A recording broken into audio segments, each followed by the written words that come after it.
Assalamualaikum warahmatullahi wabarakatuh. Perkenalkan, nama saya Tara Rianti, NIM 2517135, Program Studi Administrasi Publik.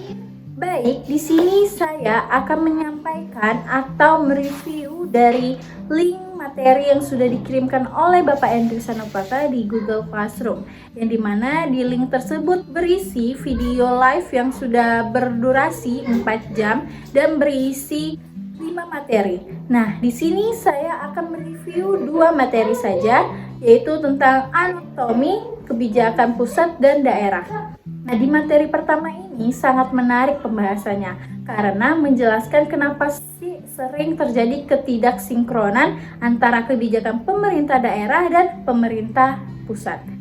Salah satu penyebabnya adalah banyaknya regulasi yang membuat aturan sering tumpang tindih dan akhirnya membingungkan masyarakat maupun pelaku usaha.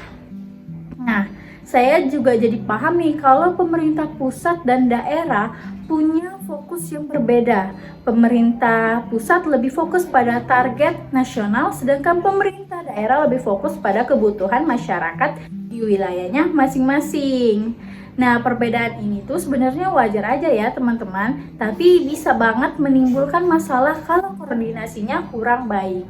Nah, selain itu, materi ini tuh juga menjelaskan bahwa asimetri regulasi bisa terjadi karena ego sektoral, kurangnya komunikasi, dan perbedaan penafsiran aturan. Menurut saya, dari komunikasi bisa menjadi faktor yang paling penting karena kebijakan akan lebih mudah dijalankan jika pusat dan daerah saling melibatkan satu sama lain.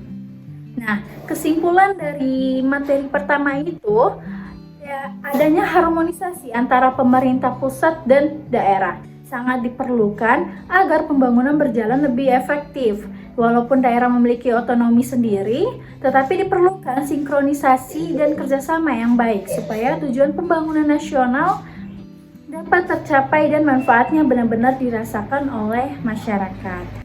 Baik, kita lanjut pembahasan mereview materi yang kedua, yaitu dunia dalam disrupsi era VUCA. Menurut saya juga materi ini tuh pentingnya membahas birokrasi untuk beradaptasi dengan perkembangan zaman yang semakin cepat. Di era VUCA seperti sekarang ini, birokrasi yang lambat dan terlalu kaku sudah kurang nih sesuai dengan kebutuhan masyarakat yang serba cepat. Nah, juga saya jadi paham bahwa kalau pelayanan publik itu melalui proses yang panjang.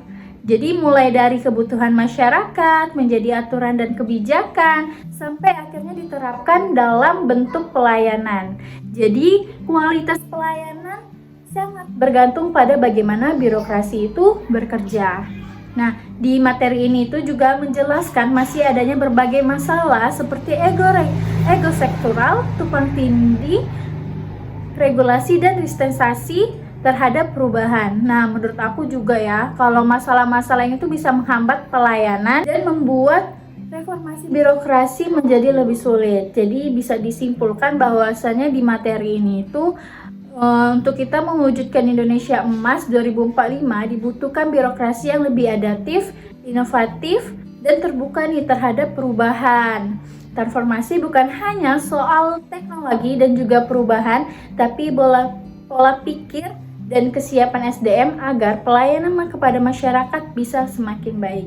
Baik, itu saja pembahasan mereview saya pada 2 materi tersebut. Semoga teman-teman bisa memahaminya dan mohon maaf jika ada salah kata. Wabillahi taufiq wal hidayah. Wassalamualaikum warahmatullahi wabarakatuh.